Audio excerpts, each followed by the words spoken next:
Coming to you straight from the Rio Grande and beyond. Broadcasting to the four corners of the globe. So grab your seat, your coffee, or your sundowner. Okay, everybody, here we go. On point, as always. This is Gloves Off. Gloves Off.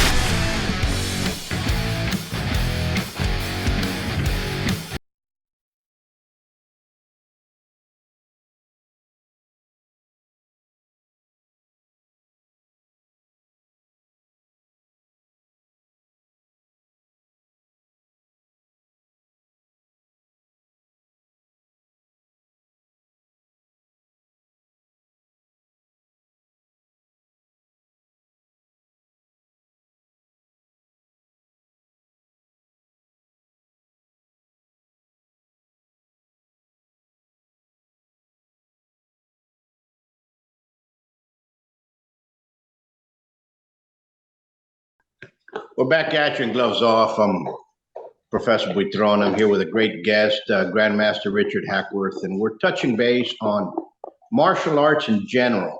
You know, there's a lot of facets. There's a lot of people, misnomers out there that think that all the schools are the same, all the styles are the same, everywhere you go is the same. So we're going to touch base on if you're looking to train, what you look for and what you want is how you're going to grow within the martial arts. So how we doing, brother? You doing good? Hey, I'm doing great, and I'm glad to be here. I always appreciate when you invite me to be a part of the show. Well, you know, it's the thing is that you've been around not only because you're a friend, but you've been around such a long time that you have a lot of knowledge behind a lot of this marketplace that we all are associated with. And a lot of people don't understand that martial arts, not only it's a professional business that's out there, and just like everything else, you have specialties like doctors and dentists and lawyers and so on and so forth. So does it happen in the martial arts field as well, and in pugilism. So let's kind of talk about that, and we can go forward. All right. Well, I know for me, I think that depending on what someone's goals are is going to depend on what type of martial art they're going to be looking for. And the thing is that there's a martial art out there for everyone.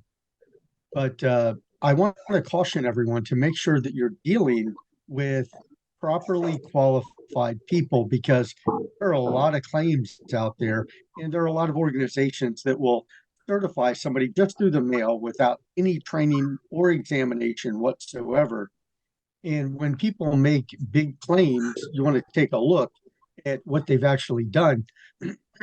I know, like for me, I see a lot of people claiming these high ranks, and I know in the martial arts, typically to earn those kinds of things, you have to work and participate in martial arts training events and competitive events on an international level. So if your instructor has never traveled outside of the country to be a part of something related to the martial arts, then they're probably not at that level. And the other thing is that I caution people to make sure that you want to deal with an instructor that has experience, because theory is a poor replacement for experience. So I always recommend to people that, especially if you're looking for self-defense as part of your training, you want to deal with someone who has decades of experience. And those things go a long way because they know what works and what doesn't work. And they're not going to fill your class time with a bunch of drills that are going to leave you ill-prepared protect yourself in the streets. So I think that that's one of the major factors. And I'm sure that like yourself, I know you've been all over the planet. You're in other countries participating, training, teaching, competing. And so those are the kind of qualifications people want to look for in a combative sport or a martial art. Absolutely. You know, I'm one that I won't make fun of somebody doing something or whatnot, but I will, um, or what style somebody does. To me, that's irrelevant. One needs to understand in today's world, we have what's the avatar that your school has. We have to understand what that is. And what do I mean by that? Is a martial art. I always tell my students that come in, I said, I don't care if you're teaching in your garage. I don't care if you're teaching in a park. I don't care if you're charging nothing to $400 a class an hour or what have you. The instant you go out there and you start teaching others, you became a professional individual. And the day you start accepting students, you became a professional individual for the martial arts is that. So take heed of those words and kind of take it forward. Now, what do I mean by avatar? There's a lot of schools out there that take a lot of little kids, which is fine. There's martial arts schools that have kids classes, teens classes, adults classes. Some martial arts schools specialize in women. Some martial arts schools specialize in more adults. Some schools specialize in fighter preparedness. What I mean by fighter preparedness is like a boxing gym, one of those MMA gyms that are, and even those have differentials as well, because some of those schools might not be teaching as a fight club. If you're competitively going and fighting and so on and so forth, that's what I consider a fight school. Now, the problem that I have is when you have individuals that never, how can I put it this way? You can have a surgeon, a general surgeon, and all of a sudden you have a brain tumor and he says, okay, we'll operate it next week. Well, I'd rather have a specialist that's going to, you know what I'm saying? That's going to look into the problem that I have. So with that being said, you have to understand the school and the avatar that school has and what it's for. Are you going to place a little kid that's 7 years old that's never really been an athlete into a school where all they do is compete kids that are competing for the Golden Gloves? No, you have to progressively teach him to go up. That doesn't mean he won't do well there. That just means you have to be understandable of where you're going to be placing or what type of school it is and what it's about. And I tell people to research all the martial arts schools. There's schools that just opened up 6 months ago. That's fine. There might be excellent instructors. And there's schools that have been around for 20, 30 years, 40 years. Which are the schools that you're going to be there? Which are the ones that have a type of progression that have built that reputation that have been around? Look for that. Understand what that's at. That's the way I look. That's the way I look at things. I don't know if you kind of agree. Oh, absolutely. Not only do I agree with you, I look to you for advice. One of the things that I think is important is that people lead by example. So if you're a person that you yourself or you want your child to be a good competitor, let's say, you want to find a teacher who has actually competed himself. Because, like I said, theory is a poor replacement for experience. And so they're going to be able to give you the ins and outs, and they're going to be the kind of teacher that leads by example. And that's important, when you're talking about paying for training to become a champion or to just become the best at what you want to do, whether it's self-defense or competition. And their technical expertise is important in that area. And you can't have technical expertise if you lack the experience, right? So you want to make sure that the teacher not only has the experience, but they're prioritizing the quality of instruction that they're giving their students so that the students will have success. And the way most schools do that, or any good school, is that they have a structured curriculum, a well-structured curriculum that can cater to different types of students, different ages, and help them progress no matter where they're starting from. And that's the other thing that now, do you use like a belt rank system in your style? Yes, in Savate, you have a rank system. You start off with nothing. They go by gloves, and you go by blues. Blue's the first rank, then it's blue, green, red, like black, white, yellow, and then there's 3 levels of silver. Now, in Yeah. Savate, different than in other arts because you might become a silver glove. That doesn't mean you can teach. You have to actually do an apprenticeship. And then you have teaching ranks. You start off with coach, initiator, which means you can have your own class, aid monitor, that you can only give a certain level of rank. Monitor, you can only go up to uh, yellow glove. And then professor, which you can give everything. But again, it takes 3 professors by regulation and by tradition to give a silver glove or to be on the examining board. You need 3. You can't just have one professor be giving out whatever he wants. So there's a lot of that tradition and regulations in Savate. Now, Kempo, we also teach Kempo. Kempo's the same way, just like everything else. You have start off with white, and it's white, yellow, orange, purple, blue, green, 3 browns, and then of course your tens of your blacks, right? You can go all the way up to 10. And so that kind of differentiates. And if you go into capoeira again, it starts off and it goes by age and so on and so forth because you have age ranking, and then you have adult ranking, but it's also the same thing. It's white cord, then it's yellow. They go by cords: yellow, orange, blue. Blue, you have to be a minimum of 17 years of age. Then you go blue, green, then green, it goes to purple, purple to brown, then depending on the federation method level, which takes about 25 to 30 years to attain, you get, it's either a red or a white cord. And that's indifference, but here in the US, it just depends on what system or style you go into. You have to be very cautious because you might have individuals that started early and they have a lot of technique behind them. And all of a sudden attain, like in Campo, you can attain a black, right? In most schools traditionally at the age of 17. But you've got schools out there that are giving black belts at 6 years of age, 8 years of age. What's that gonna do? So you have to understand, parents have to understand, and people in general have to understand, and instructors more so, that the school that you have,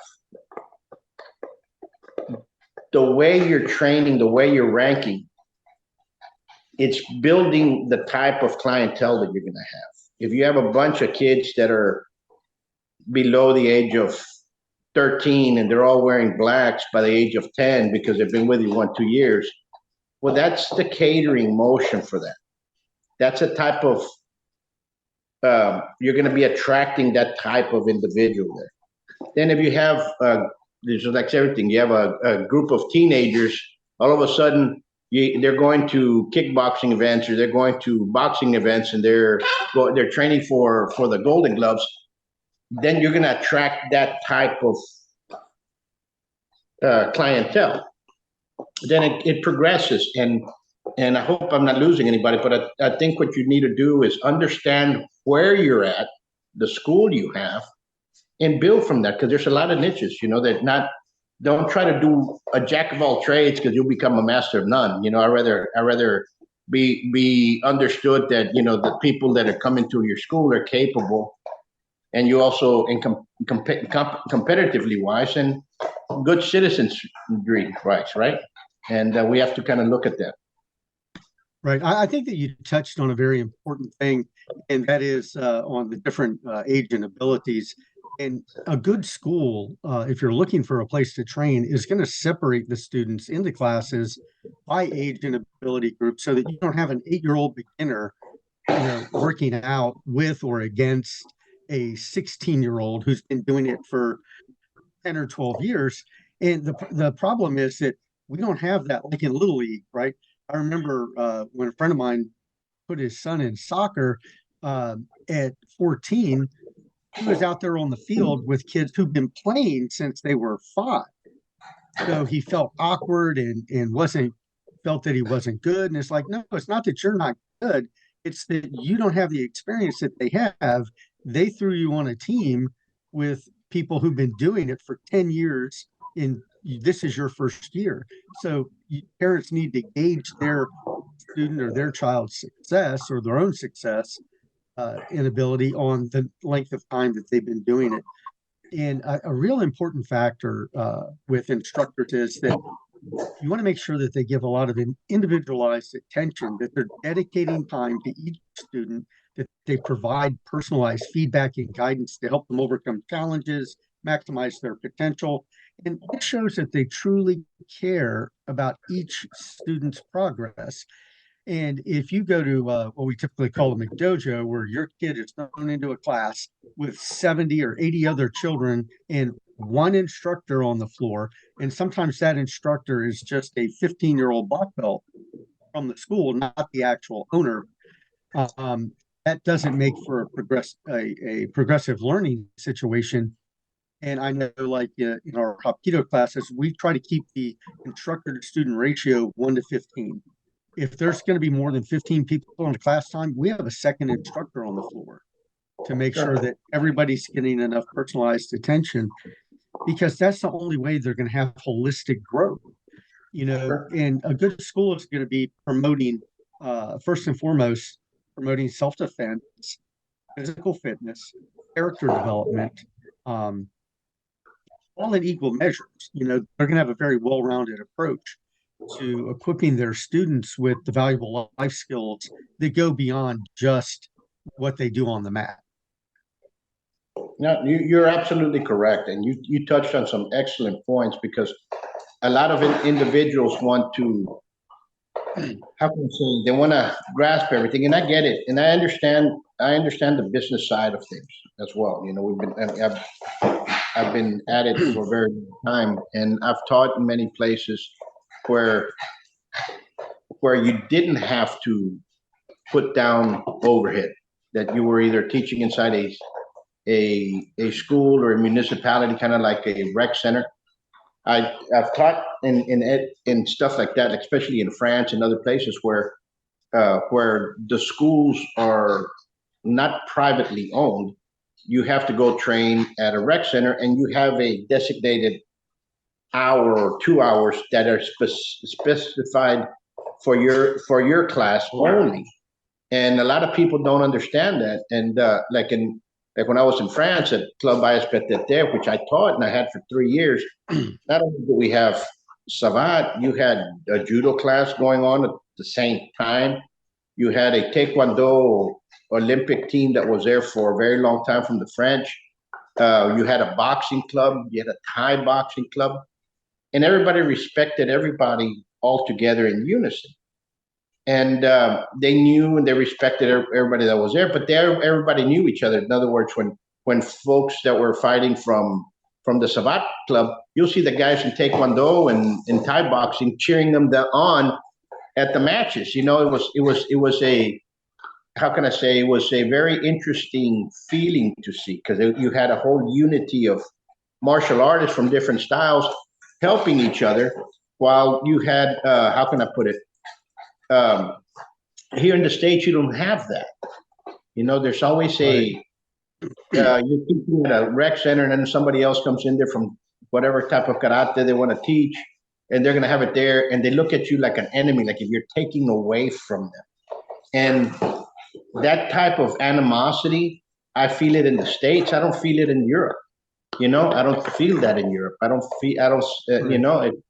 And it's something that I don't know what it is, where it comes from, but one has to understand that, so in teaching that sense, and then also teaching in the sense of having my own school where you have to pay rent, where you have to do this, and a lot of martial arts schools are not making it. And the first thing that happens is, well, guess what? How am I going to make more money? Well, guess what? Let me start little kids become black belts at 7, 8, 9 years old. And now I can get an extra $1,000 from mom and dad, or what have you, even more. That's going to pay my rent for the next couple of months. So all of a sudden, now you have, you know what I'm saying? So right, I see everything that's in there, and people have to realize where they're putting their students or themselves in. Right. I really like the what you just finish saying because, and I hope a lot of instructors watch this show, not just parents, but you hit on three very important aspects. One is that these schools, a good school, they're going to have a respectful atmosphere. They're going to be a lot of encouragement and reinforcement, even from other styles at the events, like you talked about, and some community building or people being, so when you talk about a respectful atmosphere, you're talking about people cultivating a space where everyone feels and valued. And if people are savant guys that are from Kempo and Taekwondo and whatever, then that's going on in your area. And the other thing is positive reinforcement, celebrate student achievements, no matter how small.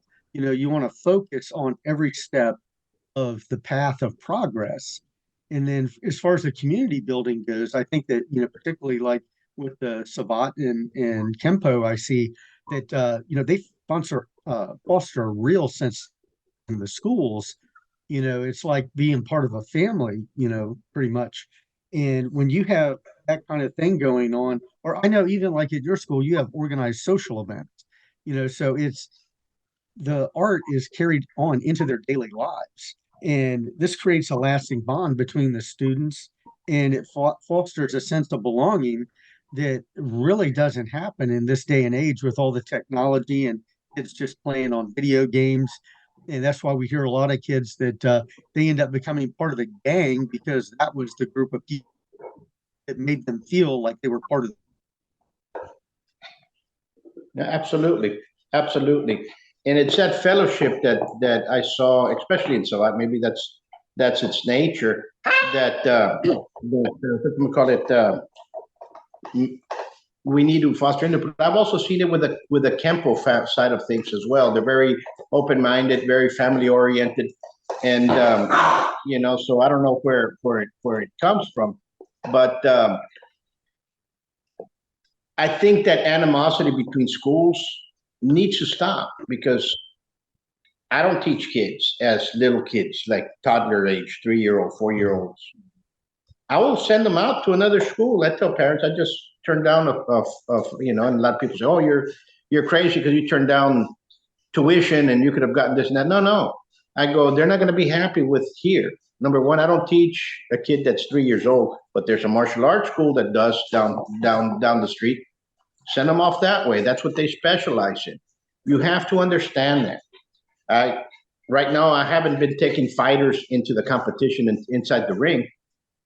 2 weeks ago, I had a boxer come in that was looking for a professional trainer. I picked up the phone and I said, go over here. He's going to be expecting you within the hour. Here's the address. And you send him off the way. And we can't be, as martial artists, and I've seen it with others, that, I'm missing the buck. I should have signed them up and signed the contract and you're missing it. No, you're not, because you're going to have an unhappy individual that's going to give you a bad review, or he's going to give your name or your school something wrong because guess what? You did not accept, you signed up as 3-year-old and this 3-year-old wasn't getting along with the 8-year-olds. And you know what I'm saying? It's not specialized. You need to understand that. So I repeat this again for the martial artists that are out there teaching. You have to know your avatar and who and what type of person you are catering to. And that reputation is going to be built around you and how you are. And people are going to know you for that, period. Yeah, I think that's a very important thing that you talked about, especially about referring people to schools and instructors that are going to be better suited for them, because there's too much in the martial arts community, mostly with the people who are not qualified. Sure. They consider other instructors their competition. And I tell people, the other instructors in town are my colleagues. My competition is other activities like dance, gymnastics, other sports. So when somebody comes to me, and I remember I had this happen, I had somebody come to me about, they specifically wanted Shotokan karate. And so I said, well, you're in luck because there's a Shotokan school very close by. And I gave him the number, I told him where it was. And about 2 hours later, I get a call from that instructor saying that he had a guy come in that was interested in taking class. He had done Shotokan years earlier as a kid and wanted to get back into it. And he said that he was kind of surprised when he heard that I recommended that the guy go there. And I said, well, of course I'm going to recommend that because he asked for something that I don't do. And I know that there's a good instructor close by that does that. So I sent him that direction. And the guy said, he told me that he had been in business as a martial arts instructor for 30 years. And he said that was the first time another instructor had ever referred a student to him. Yeah, absolutely. And people need to understand that. I'm the first one that's going to tell you no. Let me find somebody that can do it. I'd rather do that than say, yeah, sign up here, and all of a sudden you have a person that comes in with an ugly attitude, or a parent that, you know what I'm saying, and that it happens. Right. It happens because people, like you said, instructors here think the other instructors are their competition, and it's not. They're my colleagues. That's the way I look at things. They're my colleagues, and you can't have a kid that was training in competition karate or point karate come to a place that is geared more for self-defense purpose, and you don't go to tournaments. And the father goes, how come you're not taking them to tournaments? How come you're not taking them to tournaments? Well, we don't do that. Oh, and all of a sudden, oh, you're worthless. You're da da da da da da da da. No, tell them, what do you want it for? And I think we as instructors and those that work for us, the questionnaire and the enrollment process has to be very clear to be able to tell the prospect client or student, you know what, this is what you want. This is what we can accommodate. Yes, you would fit in. No, you won't fit in. Understand? You have to be very clear about that. It's like having somebody that's a bad employee. A lot of people keep them because they're afraid of firing somebody. Right. You know what I'm saying? So you have to be able to do that, and I think it makes for a healthier, how can I say it, student body. It makes for a healthier business. It makes for a healthier community of the martial arts school in general. Is if everything is laid on clearly and thoughtfully and concisely for everybody to comprehend. Yeah, I think that's absolutely correct. And for parents, I want them to understand that the more that you invest in your student success, or even for yourself, if you're doing martial arts as an adult, that you're going to do better because of those investments. And I tell people that I call it the accessories, that as an individual taking class, you want to make sure that even if it's just for sanitary reasons, to have your own equipment, to keep your uniform clean, to have your own equipment that you take home and clean, and to look at those things just like any other form of education. If you put your kid in a private school, you want to make sure that child is going to have, their proper school uniforms that meet the dress code. You're going to want to make sure that they have the textbooks and tools that are necessary to get the education that they need. There are those things in the martial arts as well. Maybe every school doesn't have a textbook, but there's going to be, some books related to that your instructor, and there's going to be safety equipment instructor can recommend. And I highly recommend that people do that because it gives them the best safety. It ensures the safety of the other students as well. And it helps them keep themselves and their equipment clean and maintained so that, like I said, it's sanitary for one. And it also helps keep an open communication with the instructor as to, okay, I know he's getting ready to progress to his next rank. What does he need at that next rank? Let's go ahead and get those ordered so that he'll be prepared for that next level of learning. So a lot of parents, think that, well, all he needs is his uniform and that's all he's ever going to need. Well, no, he's going to need a lot more than that. But you want to make that investment in your student or in yourself if you're the one taking the class. Absolutely. And you actually touched something that's very important. That's the equipment, the safety equipment that you use, whether it's boxing gloves or fitted sparring equipment, what have you. Everybody should have their own. You should start making investment in that if you're serious enough. And why? Because get proper equipment. Don't try to get the cheap kind. Get something that's going to last you for a while. And the reason I say that is because there's a lot of market in martial arts. There's a lot of equipment that's around, running around, and get something that's proper, safe, and everything for the sport that you're doing. Don't get something that is for something else, and you go along and get it, and you can get yourself hurt, or somebody else get themselves hurt. And I say that with very much caution and very forcefully, because in Savat, you have Savat means shoe in Old French. Okay. So you literally kick with shoes on. Okay. The shoes that you kick, it's kind of in between a wrestling shoe, modified a little bit more, has a lot of padding to protect the foot and protect the others. But you're actually with shoes on. It has a lot more protection than being barefooted and having those footsies kind of thing that you have, right? Why? Because it protects the bones a little bit more. Now, people are afraid of that, but regardless, it's a lot more in the safety equipment wise. It's kind of hard here in the States to get a pair of Savat shoes. So the next best thing is either getting a wrestling shoe or the old Converse tennis shoe. Why? Because they're soft enough for you and padded enough for you to be able to train safely. Okay. But then you have people that want to come out here and use a regular tennis shoe that's for running in the street or playing basketball. No, those shoes are built for something else that can actually hurt your partner with kicking them that way, right? And I say the same thing with gloves. People go buy gloves that are for aerobic kickboxing, and they want to use them for training on a day-to-day basis. It's not the same thing. Bag gloves are not meant for you training day to day. They're not even supposed to. They only use that has one word: bag gloves, right? And people try to use them to spar with somebody else.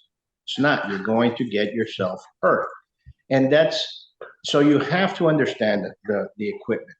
You have to understand that. There's a lot of martial arts out there that use rattan sticks on the Filipino side, and some of the Indonesian side, even some of what we do, and you have to understand that as well. Now people say, "Oh, we spar with live sticks." That's kind of not right in the head. You're kind of going into danger zone. You have to have an ability of protection of you and the respect to protect your partner and the students, everybody together. Because you just have a mishmash of stuff coming in, somebody's going to get hurt. There has to be true. on equipment. Yes, I fully agree. And as a student, you don't want to actively do something that's going to injure you and put you out of training. And as a consultant and business coach for martial arts school owners, there's three things that I think that they should do that's going to help them grow their school, and it's going to create a better environment for the students. And I would say first and foremost, develop a strong brand. I mean, create your clear and concise brand identity that reflects your school's values and mission statement. And that's going to include your logo, website design, and social media presence for the most part. And then second, which maybe might be the most important part of the process of all of it, is to be able to connect with your community. So you have to engage in community outreach. You have to get involved in community events, demonstrations, or school presentations. And this allows you to showcase your skills and your students to the people in the community so that they can feel a connection and make a connection to you in the school. And then the third thing that they're going to want to do is make sure that they leverage their online presence, build a user-friendly website, and maintain active social media pages. They want to share information, content, and especially share student success stories, because Absolutely. people want to know, is this working for other people? And then on top of that, they want to have some positive testimonials and to help build trust. And the thing is, if you've been doing this for a long time, you're going to get plenty of those because people love to brag. And when they feel that they're really getting a lot out of your school, they will brag about being a student there. So, Absolutely. yeah. Absolutely. You're absolutely correct. You want to, and I'd say this to the martial artists out there, the martial artists, because everybody that goes into school, in the back of their mind, when they start off, they say, you know what, I want to get good enough, maybe I'll open a school. And that's what you're here for. I want people to go out there and produce this. I want it to go out there and continue this story and build the stories that you all have created and move on forward. I never wanted to be a teacher. I had to teach to practice what I was taught. And then I started learning, then I started going, then everything else is history, right? But the reason I'm saying that is be careful, because the reputation that you have is a reputation that's going to follow you for a long time. And that reputation is built especially on business. The business is not me, Paul Buitron. It's not Richard Hackworth. The businesses that we have are the students that we produce. So the students that we produce are actually a reflection of what we successfully instill onto them. So if you have a bunch of 30-year-old hellraisers that are running around town just beating up people in the nightclubs, that's a type of reflection you're going to have in it. Or a bunch of little hoodlums running around in high school beating up other individuals. That's what you're going to have. That's the reputation that you're going to be having. That's your avatar. Now, if you have success in individuals that are, they're prominent, they're moving forward, they're they're great citizens of society. That's the avatar that your school's going to be. Okay. Right. Well, I know that we're getting to the end of our time, but I just wanted to say real quick that for any of the viewers, if you've stuck with us this long, then obviously you've connected with something that we've said. So go ahead and click the the video, leave us a comment or reach out to us. And if you have specific questions, I think that Professor Boutron's email address is going to be in the video description, so you can reach out to him directly. And also just tell your friends about us. And we hope that we'll see you back at the next episode. Absolutely. And also, if you found this material that we have, share it, like it, subscribe. We're always trying to bring this forward, especially with the podcast with Gloves Off, is trying to bring stuff towards the community that we have that surrounds us, because it actually it influences everybody. So there's things that are going on out there that we might not know about. But anyway, I want to thank you, brother, for this talk, because we've been talking about this for a while and we finally brought it forth, and for others to understand, because there's a lot of questions in that from other colleagues, right? And but I'll say this: we'll leave you with the following. It's the start of March, and we'll leave you this: be safe, stay well, and God bless you guys. Until next time, much peace. Yeah, thank you for watching.